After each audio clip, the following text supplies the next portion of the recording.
Everyone has that reason why they get out there and pursue photography. I guess for me it was a reason to connect with people and a reason to be out in the world. And I think that's what street photography really is. It's taking something ordinary and trying to make it extraordinary through the camera. And it's tough, it's a really tough genre of photography because there's so many variables. So it's also a quite addictive genre of photography in that way because there's always something there that'll pull you back. You're going to go back the next night and the next night until you get that moment or get the right person in the right light, or it's become an obsession in that way.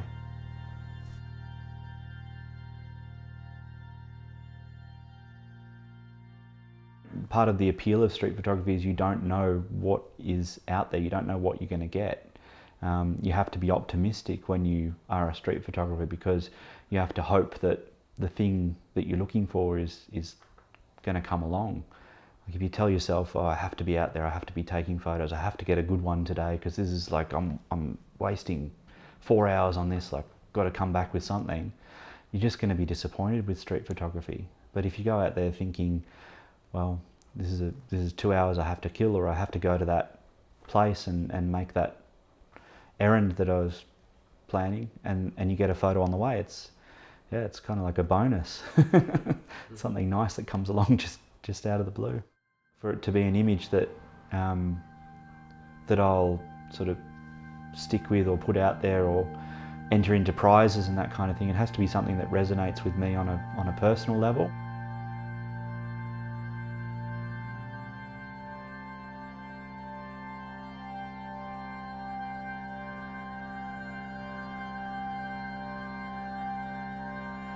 And that particular photo, I guess, like I really like the fact that she's in her own kind of world, the subject of the photo, and she has her eyes shut and she's being hit by the gust of wind at the right time, and being on that corner, like it's always really, really busy, but she's just got her own moment within all the chaos. And I think that's what photography is for me, that finding a moment within the chaos and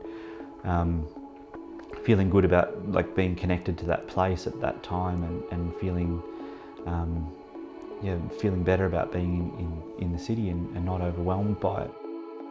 I think I'm very lucky, like my partner wife, she's very supportive and she knows it by now, like she knows she's not going to change it, and there's nothing she can really do to stop me from like working a scene or racing off to take a photo or following someone for a couple of blocks to try and get the right things lined up. Like so now she just sort of lets it happen, and I wouldn't be able to do the photography I do without kind of that support. If I had someone saying, oh, why are you taking so long, oh bloody hell, another photo, I don't think it would work.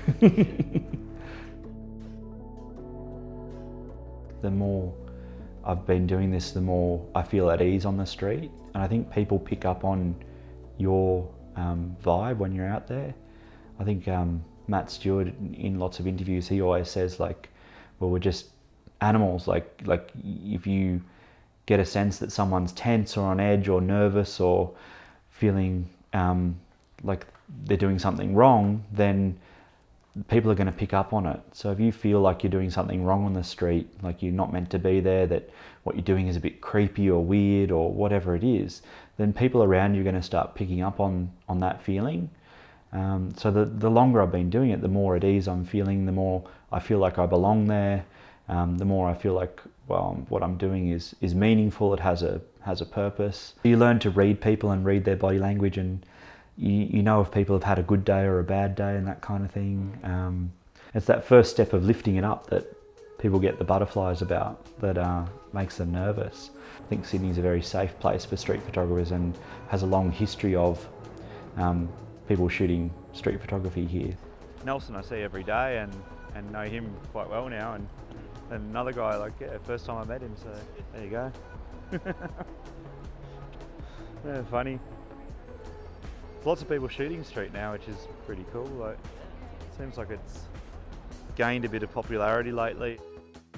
Looking at photographers who have photographed Sydney, like Trent Park, Narelle Audio, Max DePayne before them, that kind of thing, has shaped what I'd look for out there. Like, I can't help but be influenced by the people who have planted their flag first, and I look up to those photographers in many ways. And yeah, I think if you do it enough though, you begin to find your own voice, and I think I'm still in the middle of that process now. I mean, I'm sort of 10 years in, but I feel in a lot of ways I'm still working out what my photographs mean, but I know I'm going to keep doing it and keep pursuing it, because the more I do, the more I'll develop that understanding of who I am.